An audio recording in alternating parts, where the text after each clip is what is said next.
Voilà, convergence et révolution culturelle, mesdames et messieurs, comme qui dirait, le retour aux sources africaines. Les chemins de la Renaissance africaine, quels sont-ils? L'Afrique se pose des questions.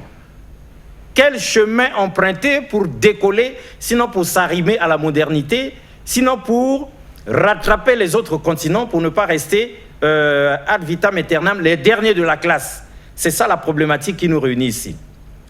Les chemins de la Renaissance africaine, quels sont-ils? Parce qu'aujourd'hui, chacun peut proposer un chemin, sinon des chemins. Et surtout, quand l'Afrique parle de l'Afrique à l'Afrique pour l'Afrique, parce qu'ils sont nombreux, mesdames et messieurs, qui parlent de nous, mais contre nous. Et depuis un certain temps, combat panafricain oblige, sinon le panafricanisme oblige. Des filles et fils d'Afrique se sont levés pour prendre à bras le corps eux-mêmes le destin du continent. Mais nous sommes ici au Congo, ce pays mythique, ce tout petit pays, mais puissant spirituellement, dont Frantz Fanon lui-même avait dit, l'Afrique a la forme d'un revolver dont la gâchette se trouve au Congo.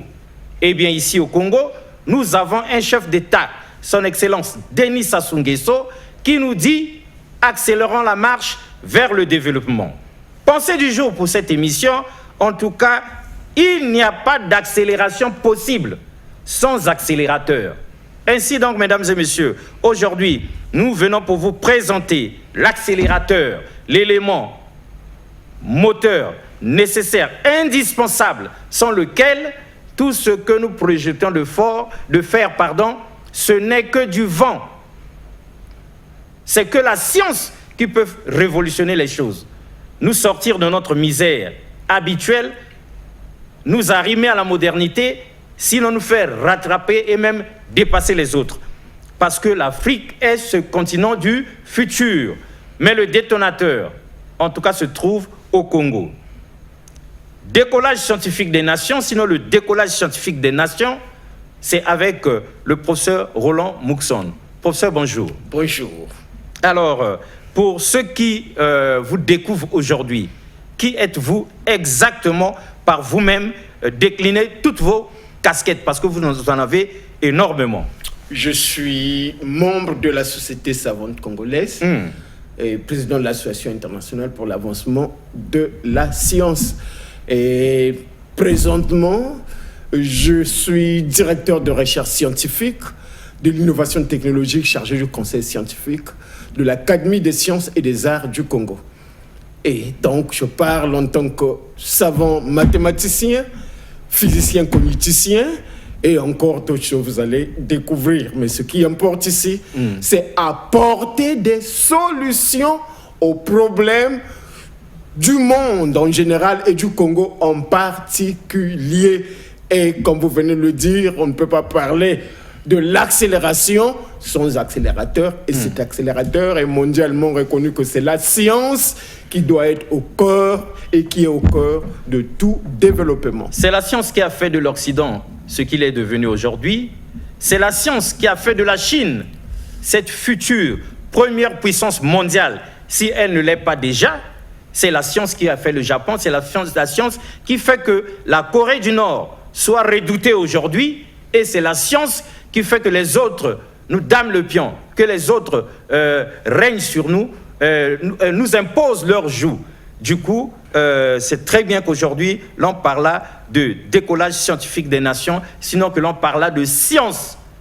À partir du Congo-Brazzaville, nous vous l'avions dit, le détonateur. Sinon, la gâchette de cette Afrique qui ressemble à un revolver se trouve au Congo, c'est le Congo-Brazzaville. Professeur, avant que vous n'entriez dans le cœur de cette émission, ici, la valeur de tout message dépendant de la qualité du messager, vous avez décliné qui vous êtes, mais reste à savoir si tout le monde a compris. Mais si on dit par exemple que vous êtes, on vous a connu mathématicien, ça veut dire quoi un mathématicien? Pour que tout le monde comprenne. Bon, un mathématicien, c'est celui qui détient le langage universel des sciences. Et on ne peut pas parler science sans mesure. Et lorsqu'on parle de la mesure, on a des nombres et ce sont les mathématiques qui incarnent tout cela, les formes, nombres, les relations Et même la pensée elle-même, elle est mathématique. L'univers aussi est mathématique. La pensée est mathématique elle-même, l'univers est mathématique. Nous avons toujours entendu dire que les mathématiques sont une science exacte. Ça veut dire quoi? Bon, une science exacte, je vais donner un exemple. Quand je prends ce stylo, avec la hauteur que nous connaissons bien, le poids du stylo, lorsque je lâche, on peut déjà calculer combien de secondes le stylo fait pour atterrir. Et lorsqu'on sait un peu de voir, même avant de lancer les fusées dans l'espace, ce sont d'abord les mathématiciens qui ont fait des calculs. Et avec les lois de la mécanique classique, céleste et terrestre, et de la mécanique et de la physique mathématique, les lois de Newton, on a bien vu et expérimentalement vérifié que à partir de certaines expériences en miniature dans le laboratoire, on a pensé construire donc des fusées pour aller à l'espace. Donc, sans mathématiques, on n'aurait pas pu le faire. Et même un peu plus loin, il y a ceux qui déclarent, à juste titre d'ailleurs, que les mathématiques, c'est le langage de Dieu. Et Dieu s'est servi des mathématiques pour construire l'univers. Les mathématiques, c'est le langage de Dieu. Donc, et Dieu s'en est servi pour construire l'univers. Mais nous sommes très nombreux, professeurs, du fait d'avoir été un peu nuls en maths, surtout homéostasie, la spiritualité de profondeur. Sinon, Alexis Bongo, convergence et révolution culturelle. Nous autres qui sommes beaucoup plus littéraires, philosophiques et tout ça, nous détestions les maths et nous sommes même prêts aujourd'hui à dire qu'on devrait enlever ça des études. Si on enlevait les maths, qu'est-ce que nous perdrions alors? Alors, les maths sont intimement liés, les mathématiques sont intimement liées à la vie. On fait les mathématiques, nous faisons les mathématiques sans que nous nous rendions compte. Même au quotidien, les mathématiques sont là. Quand on sort, déjà le matin, on sait ce qu'il faut faire. Donc, je dois d'abord me réveiller, je dois peut-être me laver, Cette planification est mathématique. C'est l'algorithmique. Et c'est une partie des mathématiques. Super.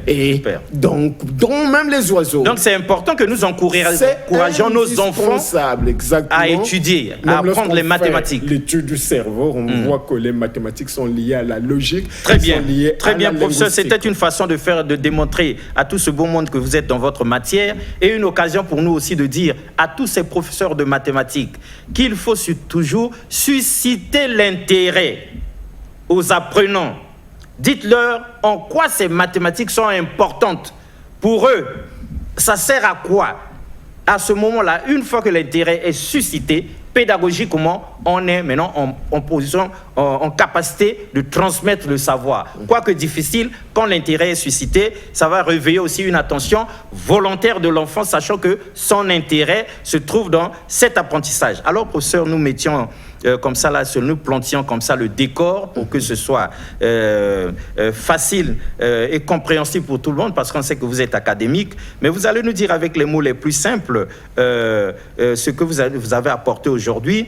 Il s'agit, vous disiez dans les coulisses, d'un module du PIS des scènes, le PIS des scènes qui est lui-même programme interactif stratégique de décollage scientifique et économique des nations. Voyez, pour nous, on ne comprend pas trop bien. PIS des scènes, c'est quoi? PIS des scènes, pour que nous comprenions. C'est le programme interactif stratégique de décollage scientifique et économique de la nation. Ça signifie quoi? Des nations. Oui. Alors, nous sommes là pour la co-construction de la nation. Parlons d'abord du Congo. Vous qui?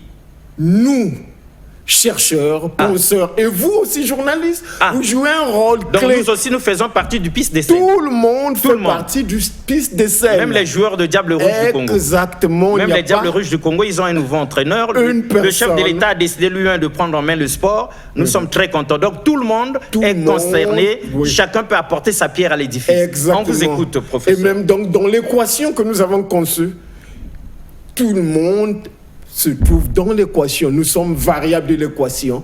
Notre intelligence, notre savoir-faire, nos découvertes scientifiques, notre apport sont des variables. Et quand vous parlez de l'équation, c'est ça ce que nous voyons. Il y a une équation. Présentation et résolution de l'équation de l'unité et du décollage scientifique des nations. UDCN, unité et décollage scientifique des nations. C'est ce que nous allons présenter dans un futur proche, et non seulement présenter, mais derrière cette équation se trouve aussi des laboratoires tels que laser, laboratoire d'accélération scientifique exponentielle des républiques.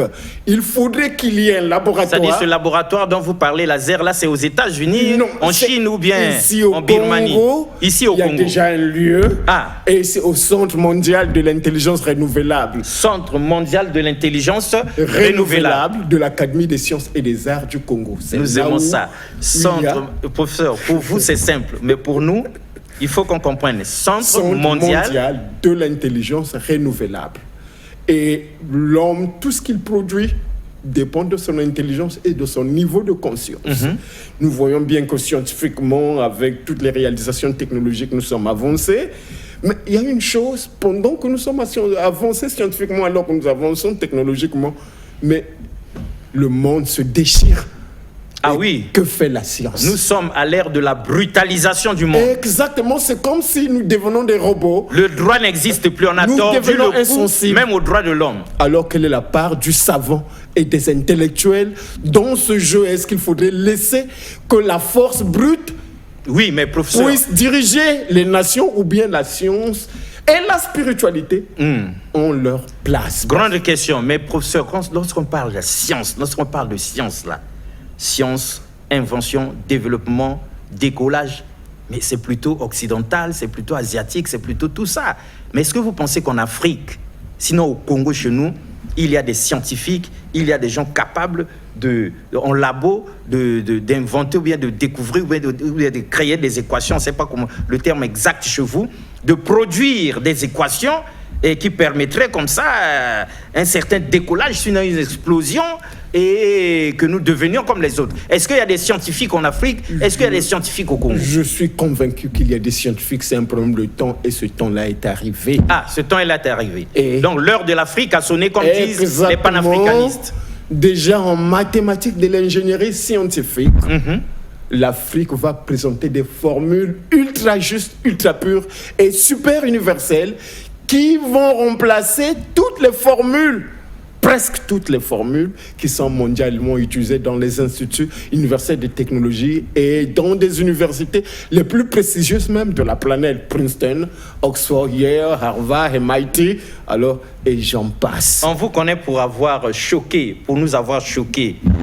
plusieurs fois ici, en disant que 90% des formules mathématiques, vous continuez vous-même? Exactement, il faut réviser les mathématiques. Ça, 90% des formules mathématiques sont incohérentes qu'il faudrait remplacer. Et ça, quand je le dis, nous allons le vivre et nous aurons cette occasion-là. Donc, ces 90% des formules mathématiques qui sont enseignées dans les écoles, depuis le collège, le lycée, l'université, tout ça, sont fausses. Bon, je vais encadrer, bien encadrer les choses. Dites-nous ça de la façon la plus claire. Alors, c'est comme une personne qui veut construire une maison R+5. Et il se dit que non, mais cette maison-là va bien tenir. Mais à R+2, ça marche. Mais à partir de R+3, il y a maintenant des fissures. Oui, il y a des fissures. C'est comme les formules mathématiques. Avec notre niveau de conscience, nous pensons qu'elles sont justes. Universellement justes. Et les mathématiques sont constituent même la science, et telles que les mathématiciens eux-mêmes sont sûrs. Et ils le disent bien qu'une formule mathématique, quand elle est établie, elle reste juste jusqu'à la fin des temps. Mais nous arrivons à cette fin des temps-là où il faudrait changer ces formules. Et ça, on ne le dit pas juste comme ça, il y aura l'expérimentation, l'observation et aussi la transcendance des formules qui existent actuellement. Très bien.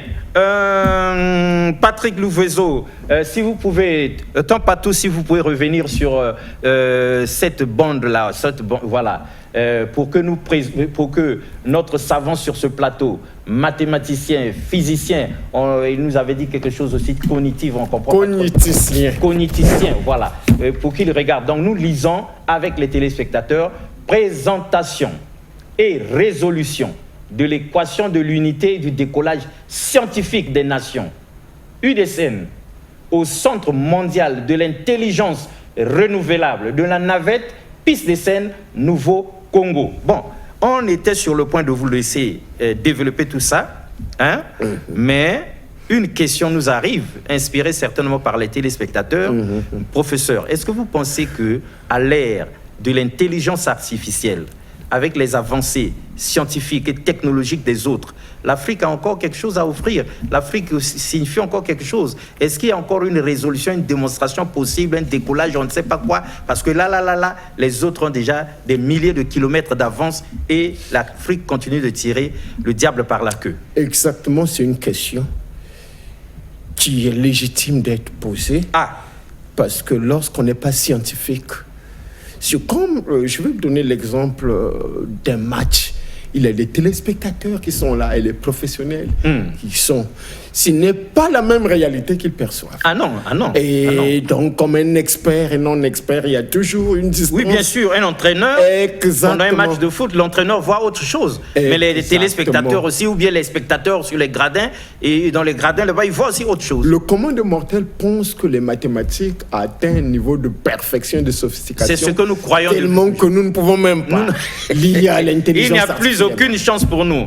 Il y a l'intelligence artificielle avec des créations gravissimes. Cela est vraiment très faux, je le dis, en tant que scientifique. Donc, praticien. Pour conclure, les chances de l'Afrique sont encore intactes. Exactement. Déjà, les mathématiques de l'ingénierie scientifique qui sont utilisées pour la construction aéronautique et spatiale et même pour l'informatique scientifique, il faudrait recadrer les choses parce qu'il y a parfois certains accidents qui se passent.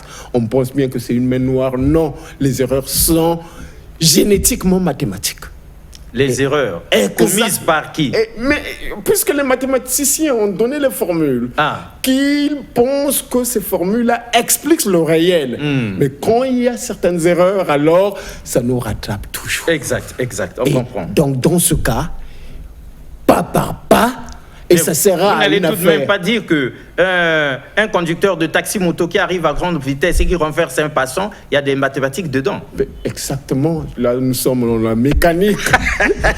La mécanique newtonienne, la mécanique classique. L'accélération et tout ça, le poids de la moto, sa réflexion et tout ça, et l'angle de traversée du... Tout est mathématique. Très bien. Alors, cela dit, professeur, on arrive au moment où on va vous laisser vraiment exposer, comme on l'a vu sur l'image. Donc, on vous laisse le champ libre. Vous avez le monde entier qui vous suit. De temps en temps, le technicien fera revenir cette image. Alors, si on vous accordait d'exposer, de nous dire très bien, de nous parler de ce décollage scientifique des nations, ce programme comme pas possible, vous êtes membre de la Société savante congolaise. On est tenté de vous poser la question de savoir c'est quoi la Société savante congolaise est une structure qui... Il y a une structure comme ça ici dans notre pays. Exactement. Société savante congolaise. Il y a le conseil consultatif de la société civile et des organisations non gouvernementales. Oui, ça on connaît. Exactement. Et donc là, à l'intérieur, il y a la Société savante congolaise. Nous sommes au nombre de 20. Il y a alors des avocats, alors des médecins, alors des architectes. Et nous sommes donc sous la présidence de la République. Et c'est même un décret présidentiel. C'est par décret présidentiel. Par décret présidentiel, exactement. Quand je parle, tout le monde m'écoute, ils peuvent vérifier. Et ils vont voir bien que je suis bel et bien membre de la Société savante. Et il y a le professeur. Donc la présidence de la République vous connaît. Exactement. Très bien. Et même qui d'autre est membre de la Société savante congolaise? Je vais signer entre autres le professeur Théophile Obenga. Théophile Obenga, ça ne nous étonne pas. L'un des plus grands savants de ce monde. Il y a le docteur-colonel Itous Ibara, le président directeur général de l'Académie des sciences et des arts du Congo. Un vrai génie, un savant vrai génie qui révolutionne les choses en silence. Il y a déjà le pétrole qui se trouve ici. Exact. Il y a le lithium et d'autres matières premières qui ne sont pas encore exploitées. Et dans la durée d'exploitation, ne nous faites pas trop rêver. On n'est pas là. Vous parlez de lithium, vous parlez de ces choses alors que nous voyons ça seulement. Nous imaginons que c'est loin. Or, le professeur Itous Ibara gère ces choses-là ici. Travaille sur ça. Se trouve, pas même travail. Il y a déjà des puits qui sont là. Depuis dont la durée d'exploitation dépasse plusieurs siècles. Et ça, je le dis On peut vérifier. Mais vous reviendrez avec le professeur ici, Itoussi Bara. On reviendra. Oui, ce serait bien qu'il vienne nous donner des explications. Exactement. Avec son pétrole dont il disait, il y a des termes scientifiques là. Le pétrole à Magnon, il y a des choses comme ça, voilà, qu'il maîtrise. Voilà. Ça fait longtemps, ça fait des années qu'il en parle. Pas il en parle, mais ça se trouve dans un lieu bien physique où on peut aller. Les téléspectateurs, ceux qui nous écoutent, peuvent passer à l'Académie des sciences. On peut avoir des images de ça. Exactement. Quand vous reviendrez avec le même sur le net, là, cliquez juste là, professeur, docteur colonel Itoussi Bara, vous allez voir les images de vidéo. Docteur colonel Itoussi Bara. Ok, nous allons vérifier. Voilà, on ne doute pas de vous, mais le problème c'est que nous étions dans l'ignorance. On ne savait pas qu'il y a de grands savants ici au pays. On ne savait pas que la science et la technologie qui évoluent chez les autres, l'œil des profanes que nous sommes, nous fait trembler. Mais vous, les savants, vous savez que non, les chances de notre continent, sinon de notre pays, sont intactes. Exactement. Et qu'il y a des savants à l'œuvre ici. Il y a une société savante congolaise. Exactement.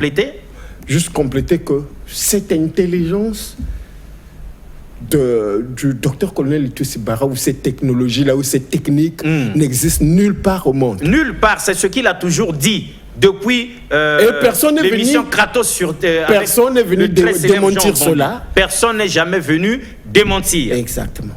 Bon, quand il sera arrivé lui-même, nous poserons la question de savoir qu'en avons-nous fait, puisque nous avons un savant avec cette technologie hors pair, mais qu'a fait de ça notre pays, le Congo, sinon notre continent, l'Afrique. Là, c'est quand il sera arrivé. Exactement. En tout cas, nous pensons que les chers téléspectateurs, ça nous redonne la fierté d'être noirs, sinon nègres et fiers de l'être. Nous ne sommes pas les derniers de la classe. Voilà, en face de nous, on a un savant et les questions que nous venons de poser pour planter le décor démontrent par A plus B que ce n'est pas une plaisanterie. Il s'agit effectivement du décollage scientifique des nations, des scènes, donc un module du PIS des scènes qui est lui-même programme interactif stratégique. Nous, on aime ça, le décollage scientifique et économique des nations. Alors, chaque fois que nous voulons vous laisser le champ libre pour développer, une question nous arrive, donc permettez-nous de vous poser la question. Avec l'aide de Patrice Louvaison, on verra que il y a sur la bande, sur l'affiche, il y a plusieurs drapeaux. On voit même, d'un coup d'œil, on voit le Congo, la RDC, l'Angola, les États-Unis, même la Russie et tout. Donc en passant, on a déjà cette idée. Mais pourquoi cet alignement de drapeaux? Pourquoi cet alignement de drapeaux? Ça obéit à une certaine logique, plus ou moins peut-être conventionnelle. Alors d'abord, le premier drapeau, c'est l'Autriche. L'Autriche. Et l'équation que nous avons développée, c'est l'équation d'un savant autrichien, physicien, Schrödinger, qui avait établi cette équation-là, et c'est l'équation fondamentale de la physique quantique, donc la physique de l'infiniment petit. Les atomes, les particules que nous ne voyons pas, il y a une physique qui s'occupe de ça, la physique microscopique, la physique de l'infiniment petit. Et donc l'équation fondamentale, c'est l'équation de Schrödinger. Et nous avons donc vu que cette équation-là ne peut non seulement être utile aux sciences exactes, aux sciences physiques, mais on peut aussi généraliser cela pour étudier les systèmes économiques, les organisations, la nation, les familles. Et donc ça, c'est le cœur même de l'équation de l'unité et du décollage scientifique de la nation. Parce que au niveau microscopique, le monde et l'univers est uni. Il y a par exemple un phénomène tel que l'intrication quantique. Quand il y a un atome qui est intriqué déjà à un autre atome qui se trouve même à des milliards d'années de kilomètres, d'années-lumière plutôt, lorsqu'un atome est bousculé, instantanément l'autre aussi qui se trouve à l'autre coin de l'univers. L'univers à des années-lumière. Exactement, ça dépasse même la vitesse de la lumière et donc tout est uni. Et ça, c'est connu Mais si le monde lui-même, l'univers est uni, qu'il n'y a pas de séparation, est-ce que la séparation dont nous voyons dans notre univers, là, de troisième dimension, ce n'est pas dû juste à la mentalité de l'homme qui veut venir diviser pour mieux régner? Certainement. Est-ce que ce n'est pas dû au niveau de conscience de l'homme qui jusqu'alors est dans une phase évolutive qui n'a pas encore atteint le niveau qui puisse être vraiment un homme qui soit mûr et qu'il comprenne que, en fait, moi et M. Alexis Bongo, nous sommes unis. Moi et ceux qui sont en Chine, aux États-Unis, partout, nous sommes unis. Il faudrait cette nouvelle science-là. Et ça, c'est même le mariage des sciences physiques et des sciences humaines.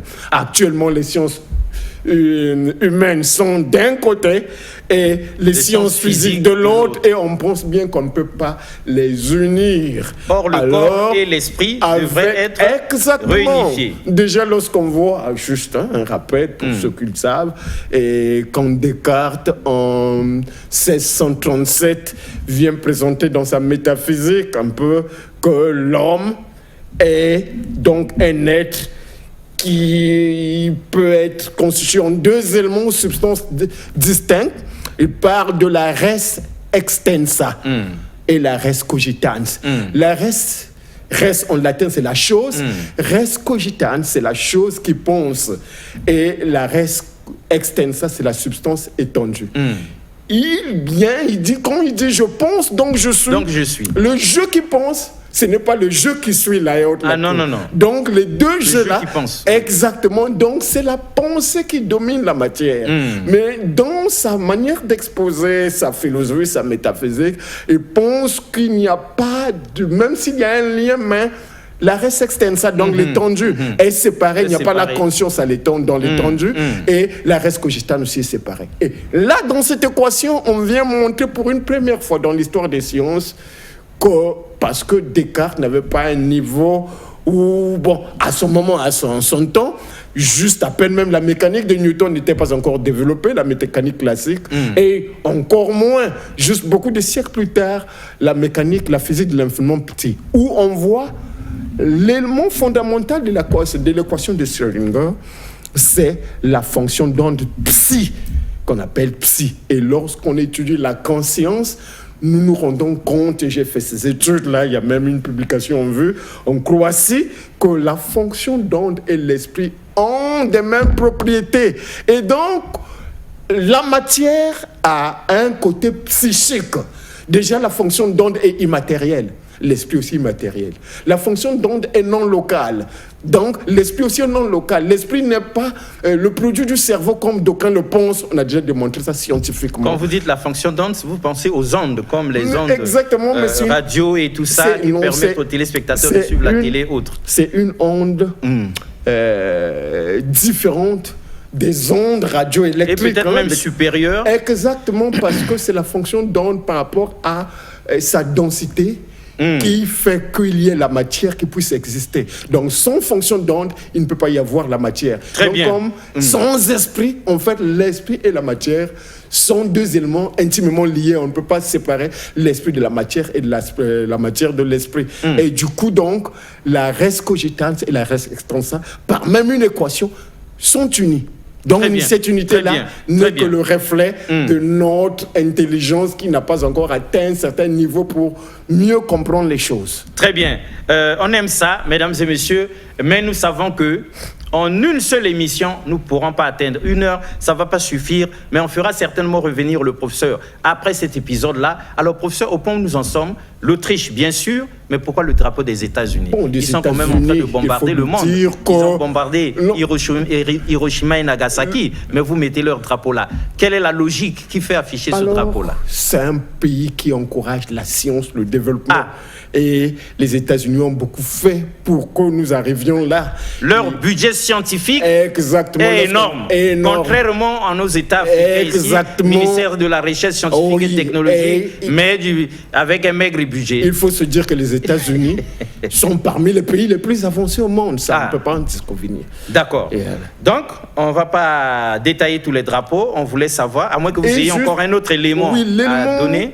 Non seulement les États-Unis. On peut revenir sur ça. Non seulement les États-Unis, mais il y a l'Angleterre, il y a l'Allemagne, il y a la France, il y a le Congo, Brazzaville, oui, la RDC, il y a l'Angola, et il y a le Burkina Faso, il y a la Chine et la Russie. Bon, nous aimons le Burkina Faso parce qu'il y a quand même le président Ibrahim Traoré là-bas. C'est une occasion comme une autre pour nous de lui rendre hommage. Que nous sommes très fiers de lui, très fiers de la révolution qu'il vient d'apporter. Exactement. Et elle est scientifique, la révolution. Elle est scientifique, cette révolution. Très bien, très bien. Il y a des modèles de développement économique qu'il a pu lancer, expérimenter, qui marchent très bien. Qui marchent très bien. Donc voilà, ce n'est pas en puisant sur le terreau national. Exactement. Voilà, sans avoir besoin d'apport extérieur. Les modèles occidentaux sont bel et bien là, mais ça nous sert dans une certaine mesure à rien. Nous avons nos propres modèles que nous pouvons appliquer pour aller de l'avant. Très bien. Alors, professeur,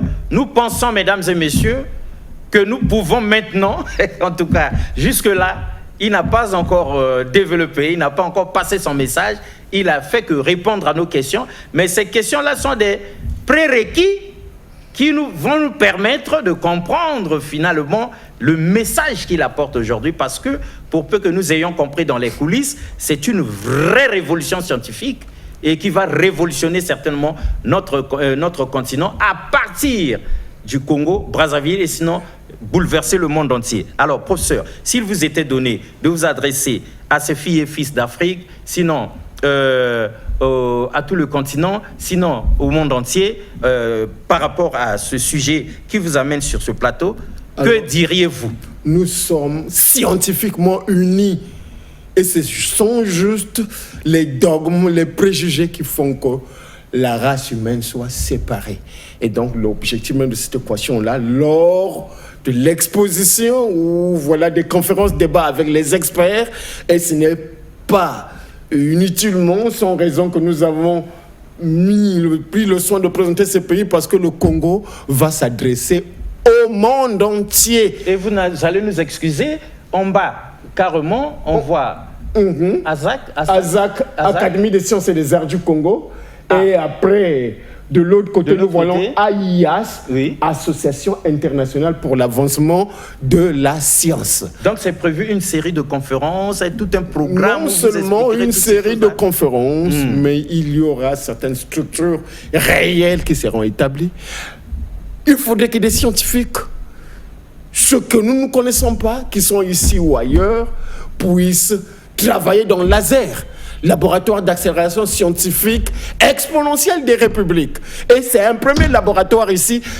Bon, tu peux me dire au monde, ça n'existe nulle part ailleurs. Le Centre mondial de l'intelligence renouvelable n'existe nulle part ailleurs. Qu'ici au Congo. Epsilon Delta Pi sera lancé.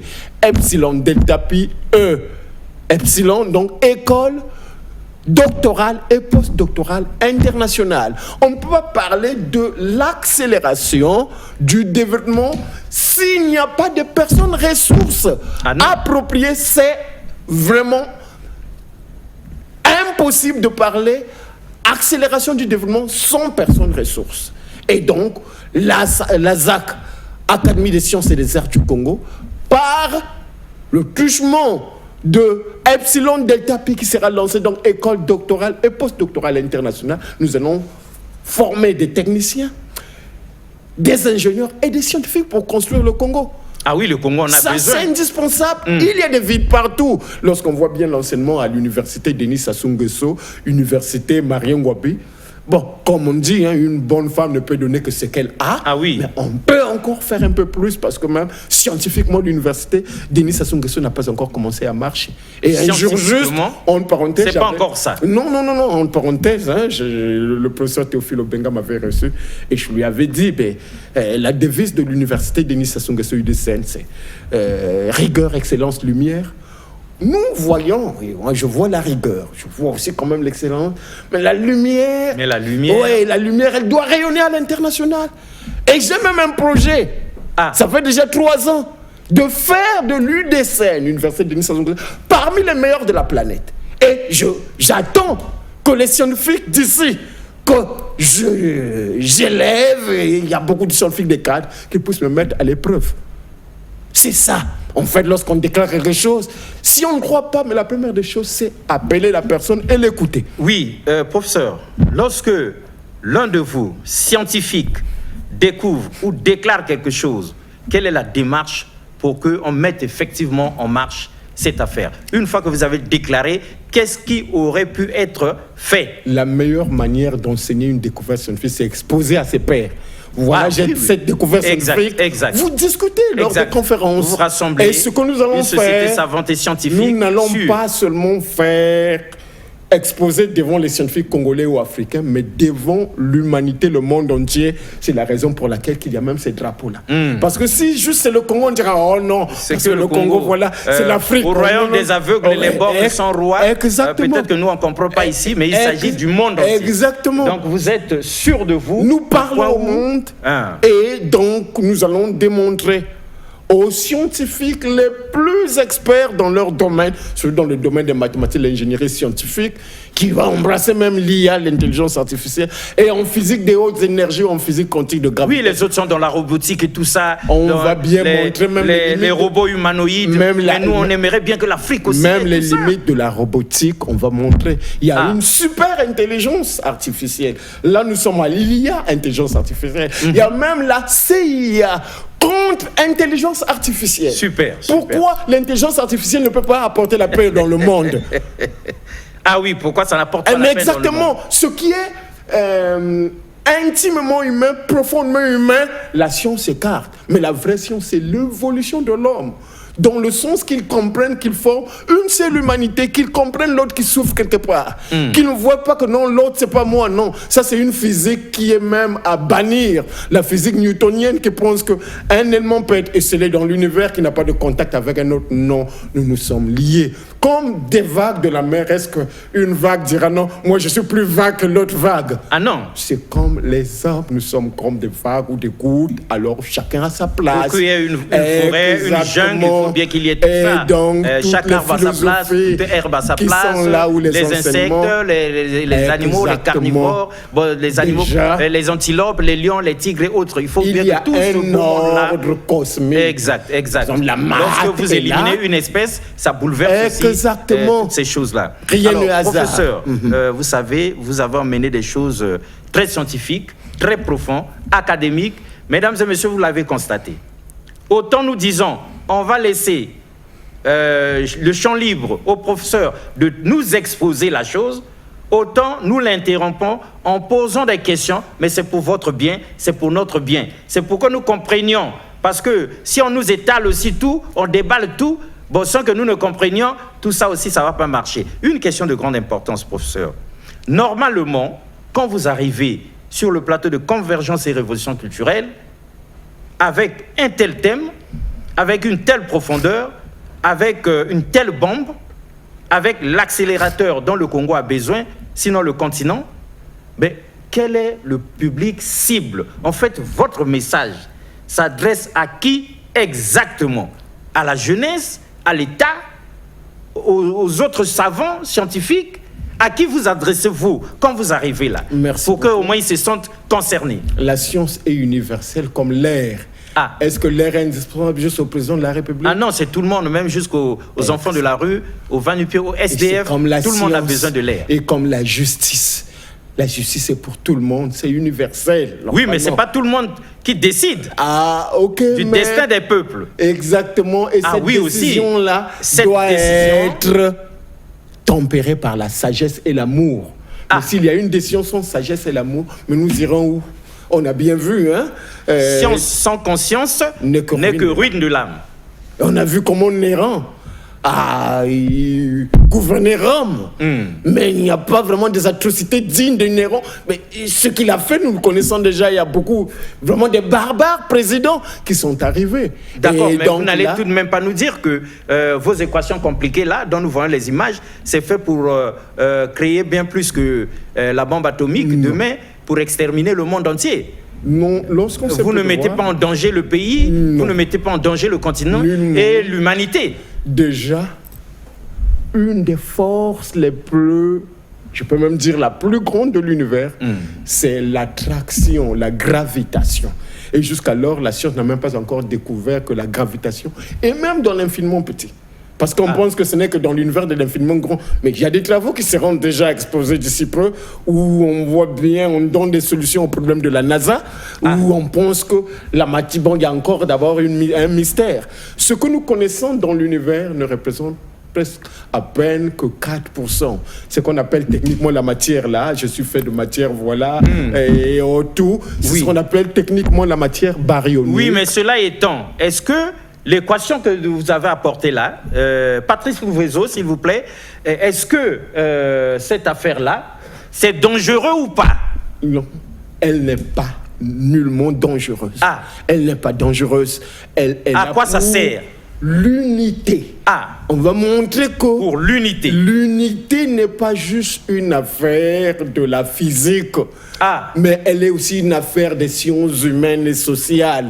Sans cette unité, on ne peut rien faire, et dans l'équation, on montre bien que cette unité est indispensable. Et comment donc renforcer cette unité? Ça, c'est même l'idéal de l'équation. Oui, parce que c'est déjà la science elle-même, l'univers elle-même qui déclare que moi, je suis uni. Mais si l'univers, tel que là, dans l'image, là, vous voyez, l'Aïas, le Val, là, c'est l'univers, la forme qu'elle avait quand elle avait juste quelques milliers 300 000 ans. Et c'est une cartographie cosmique de la NASA. Je crois que c'était la fusée, plutôt le satellite Kobe, Cosmic Background Explorer, l'explorateur de fond cosmique. Autour des années déjà 90, il avait cette image-là. Et dans cette image-là, on montre bien l'unité. C'est comme un œuf, l'unité du monde. Mais si ce qui est plus grand est uni, mais ce qui se trouve à l'intérieur de ce grand unité-là, de ce grand tout-là, doit nécessairement être uni. Et donc, lorsqu'on voit le problème de séparation est dans l'homme, dans sa conscience qui est encore inférieure, mais le processus de l'évolution veut que nous allions vers de la 3D, nous allons vers la dimension de la troisième niveau du troisième niveau de conscience, nous allons dans des consciences supérieures. Et c'est lorsque l'homme atteint des consciences supérieures qu'il va se rendre compte que, mais effectivement, j'étais dans le faux, mais je ne voyais pas le monde tel qu'il le faut. Je vais prendre un exemple. Quand nous sommes au rez-de-chaussée, on n'a pas la même perception de la ville. Mais lorsque nous montons deuxième, troisième étage, c'est là où nous allons, la ville est comme ça. C'est exactement ça. Pendant que l'homme est encore un peu plus bas, ne peut pas voir la réalité. Mais non, là, les forces de choses, l'univers est en train de changer, même la Terre.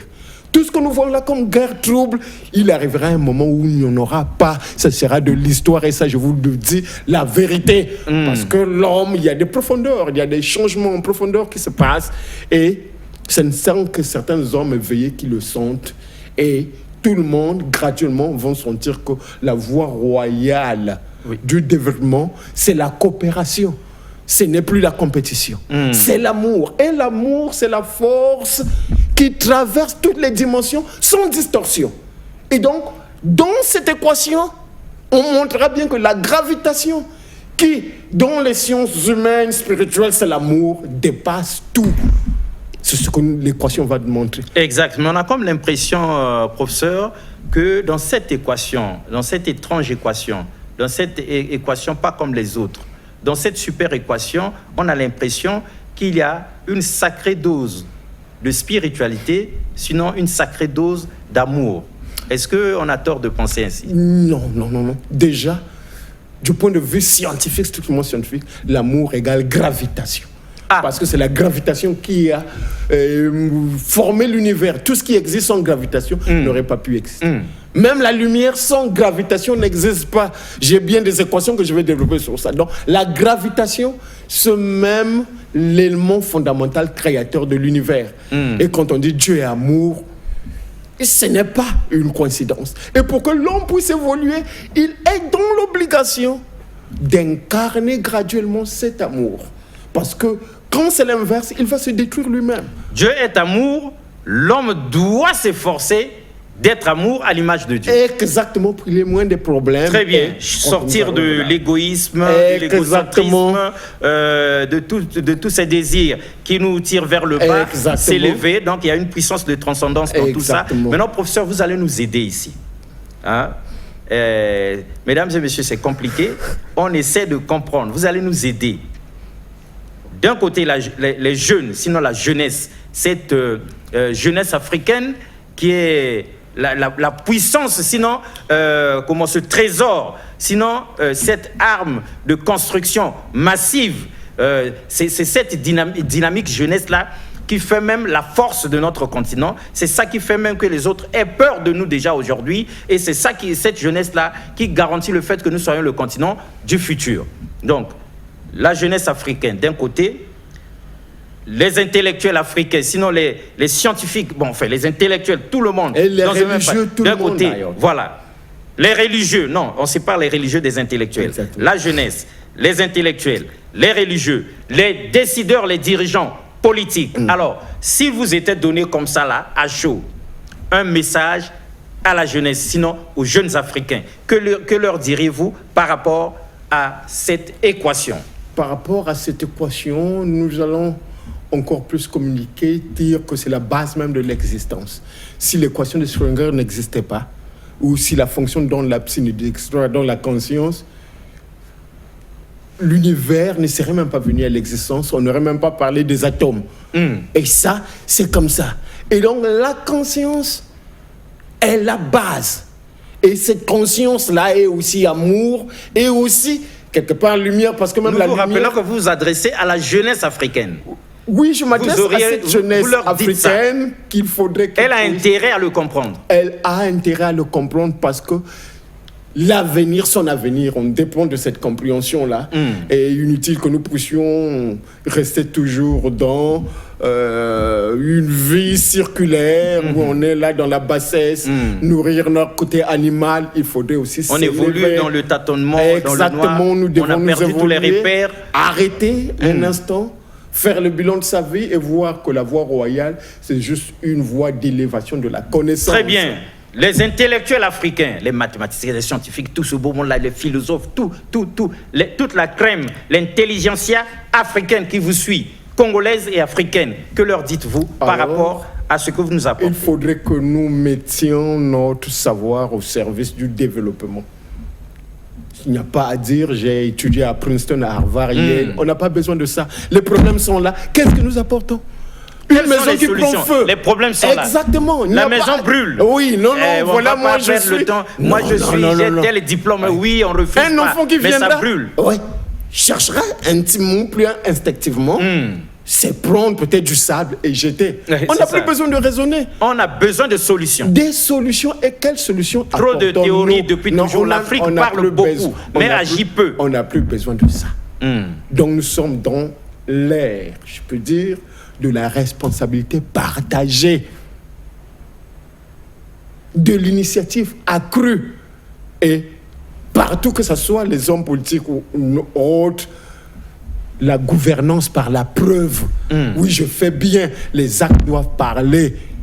Ce n'est pas nous qui allons encore dire non, mais voilà, globalement satisfaisant. Non. Non, mais les professeurs, les Africains, ils exhibent leurs diplômes.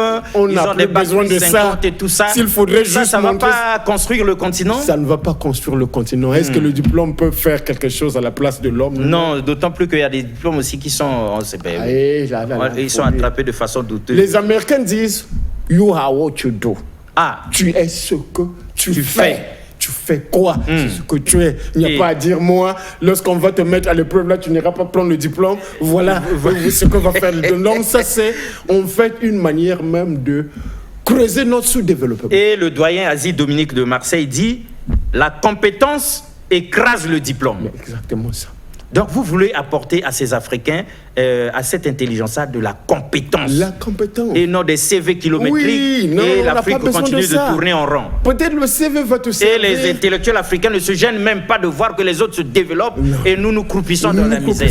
Nous sommes dans un univers théorique. Très bien. Le problème est là et voilà. Il nous reste peu de temps, professeur. Maintenant, nous arrivons à ces hommes en soutane, ces hommes d'église, ces spirituels, ces chercheurs, ces docteurs, évangélistes, prophètes et tous ceux qui sont dans le monde spirituel, tous ceux qui viennent à homéostasie, la spiritualité des profondeurs, les mordus de la spiritualité. Nous pensons que votre équation-là a aussi un message pour eux. Que leur dites-vous aujourd'hui? Exactement. Elles sont ces personnes-là des variables aussi de l'équation. Déjà, l'équation stipule que la puissance de l'intelligence optimale d'une nation provoque son essor dans l'espace-temps.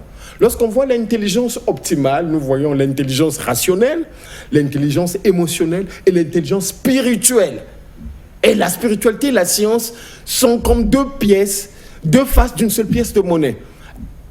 Ces hommes et ces femmes religieux ont cette responsabilité-là de faire leur travail comme il se doit. Ils ne doivent pas être des commerçants. Parce qu'on ils doivent vraiment moraliser la société. Mais les pauvres sont là dans l'église et vous voulez toujours que le pauvre puisse donner. Dieu va penser à vous. Et le pasteur s'enrichit. Et parfois ses enfants sont aux États-Unis. Mais comment? Quand un membre de l'église est malade, il faut prier. Son enfant, c'est à la clinique. Non. Quand le membre de l'église est malade, on laisse faire Jésus. Non, il faut prier. Mais quand c'est le pasteur, en tout cas, c'est l'argent et tout ça. Voyage à l'étranger pour se faire soigner là-bas. Certaines choses, je ne dis pas que tous les pasteurs sont comme ça. Non, pas tous les pasteurs, nous savons bien. Le pasteur est là à conscientiser normalement la société. C'est un sacerdoce qu'il doit respecter. Il y a ceux qui s'efforcent à le faire et c'est une bonne chose. Bon, il y a la chair qui est là. Il nous reste moins d'une minute. Les hommes de Dieu, on leur a parlé. Donc, voilà. Maintenant, les hommes politiques, alors, les décideurs, c'est eux qui ont l'appareil d'État dans leurs mains. Exactement. Alors, l'équation leur dit quoi? L'équation leur dit d'être ouverts à toute suggestion et tester ce que vont apporter ces éléments-là. L'homme politique n'a pas trop le temps. Ne méprisez personne. Non, l'homme politique n'a pas trop le temps. Il y a des experts qui sont là. Ils attendent. Et les experts doivent aussi, comme nous le faisons, nous allons apporter quelques pistes des scènes connues à la présidence de la République. Super. Oui, et donc, graduellement, nous sommes en train de travailler avec certaines autorités et leur dire comment ils pouvaient nous accompagner. On imagine que la présidence de la République a mis à votre disposition des experts, sinon des gens, une cellule, on ne comprend pas. Bon, il y a le conseil consultatif de la société civile et des organisations non gouvernementales. Exact. Et nous y allons. Et ce sont eux qui vont faire. Ils ont aussi la sagesse qu'il faut et l'expertise pour nous diriger comment déclencher. Parce qu'on parle, ça c'est la bouche, accélération, mais comment passer à l'acte? Et le décideur politique est là de prendre à bras le corps toutes les idées constructives qui vont permettre à ce que le Congo puisse rayonner. Super. Et là, nous sommes prêts donc à accepter toute collaboration, bien ces échanges-là. Les décideurs politico-administratifs ont cette possibilité de faire appel aux savants les plus renommés de la planète ou faire que les voyages soient effectués, voilà. Là-bas, voilà. Et donc, surtout en Afrique, ceux de RDC, du Congo, de Angola, de la Zambie. Lorsqu'on voit RDC, il y a des scientifiques. Partout un peu, il y a des scientifiques, mais pourquoi ces scientifiques-là ne s'unissent pas? Ne s'asseyent pas autour d'une même table et de regarder la même chose, discuter à bâton rompu. Je crois que le laser, laboratoire d'accélération scientifique et exponentielle des républiques, ne sera pas un laboratoire juste les Congolais. Non, c'est tout le monde, toutes les républiques, même tous les royaumes, je peux même dire. Et donc, très bien. Ce ne sont pas des choses accidentellement venues dans je ne sais où, non. Ce sont des constructions bien réfléchies et en lançant piste des scènes, parce que UDCN là, équation de l'unité de décollage scientifique de nation, c'est un module de piste des scènes. Alors en lançant, ce ne serait pas juste une aventure théorique, mais ça sera vraiment la co-construction de la République.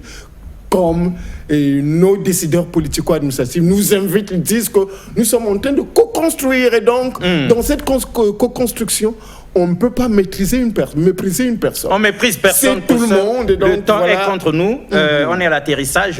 Peut-être 5 minutes qu'on va... moins de 10 minutes en tout cas, on est à l'atterrissage. Vous savez, quelqu'un avait dit « accélérons la marche ». Et un autre de dire, dans un premier temps, 12 batailles. Et maintenant, 20 missions. Donc là, vous comprenez, et le président et le Premier ministre font des pieds et des mains pour faire décoller le pays, pour faire décoller le continent. S'il vous était donné de dire cette fois-ci quelque chose au président Denis Sassou Nguesso lui-même, que lui diriez-vous? Je dirais, papa, mettez-nous à l'épreuve. Mettez-nous à l'épreuve, nous avons trop parlé. Et mettez-nous à l'épreuve, voir si ce que nous présentons est pertinent. Les experts sont là. Et donc, je crois que... Maintenant, pour que nous puissions aider Son Excellence, Monsieur le Président de la République, à saisir ça, comment est-ce qu'il peut vous mettre à l'épreuve? Ça signifie quoi, au fait? Bon. En clair, ça veut dire quoi? Juste un espace bien approprié pour laser. Dans les conditions normales de température et de pression. Exactement. Il faudrait, nous avons assez de bâtiments ici, voilà, Ah oui. des structures. Alors, il peut décider, bon, mais voilà, le laser est là. Voilà, situez-les Ouais, à tel endroit, exactement. mettez-les dans ces conditions-là et qu'ils bossent et qu'ils produisent. Exactement. Très bien, nous avons vu pour chuter le Congo, la RDC, l'Angola, ces trois entités, c'est quand même l'ancien royaume du Congo. Ils sont là, le président Dessène, le président Fati, le président Lorenzo d'Angola. Que leur dites-vous de façon solennelle? Bon. Et le Congo, les trois Congos, ont une mission spirituelle. Spirituelle. Et il faudrait que nous nous unissions. Nous avons la même culture. Et c'est le même royaume. Et autres, là, tout. Les divisions là, ce ne sont Les que... mêmes racines. Exactement, les divisions là ne sont que géographiques. Non, mais il y a eu la conférence de Berlin et tout ça qui est passé oui, par mais là. ça, c'est un temps, c'est Donc nous l'homme devons qui est venu. transcender tout ça, Exactement, casser les barrières, casser les frontières barrières, les artificielles frontières. tracées par les autres Et nous allons pour voir diviser, pour mieux régner. à partir du Congo, des Congos là, ce qui fera même l'unité de l'Afrique et du monde, parce que c'est le Congo, l'Afrique, à qui Dieu a donné la sagesse pour unir l'Occident avec une science pure sans conscience, quelle que soit la technologie, n'est là que pour détruire ça, il faut le dire. Et donc, il faudrait une pièce maîtresse pour l'unification du monde. Du monde. Et Il donc, faudrait une pièce maîtresse pour l'unification du monde. mission-là, Oui. par la science, nous injectons la conscience dans la science. Et elle se trouve même dans cette équation. Et C'est par ces mots que vous concluez. on va voir que lorsque dans cette science, il y a vraiment une conscience divine, une conscience purement humaine, l'humanité va changer. Nous n'aurons plus tout ce qui se passe là, les guerres, voilà, les préjugés. Non. Et nous n'aurons plus, mesdames et messieurs, à craindre la brutalisation du monde avec le président Donald Trump, que nous avions tous adoré et soutenu lorsque cette balle avait frôlé son oreille. Et nous avions prié tous les dieux pour qu'il devienne président. Mais devenu président, alors s'il n'a pas enlevé le président du Venezuela devant nos propres yeux, et si aujourd'hui ce n'est pas Détroit d'Ormuz, l'Afrique doit répondre parce que le destin du monde est dans ses mains. Nous sommes à la fois le berceau de l'humanité, mais aussi et surtout le berceau scientifique, le berceau de la science. Exactement. Et nous sommes le salut de l'humanité, le continent du futur. Mais ça passe par l'accélérateur. Il n'y a point d'accélération possible. La pensée du jour, il n'y a pas d'accélération possible sans accélérateur. Et voilà que l'un de nous, un fils du terroir, un Congolais comme nous, un Africain comme nous, est venu sur ce plateau nous présenter la solution. C'est ça qui va permettre au Congo d'être effectivement cette gâchette qui va déclencher le réveil de tout un continent. Hier, on disait, si jamais la Chine se lève, on en verra de toutes les couleurs. Il est temps que nous disions, si jamais l'Afrique se lève, alors le monde entier vivrait en paix. Au revoir et à la prochaine. Merci beaucoup une fois de plus.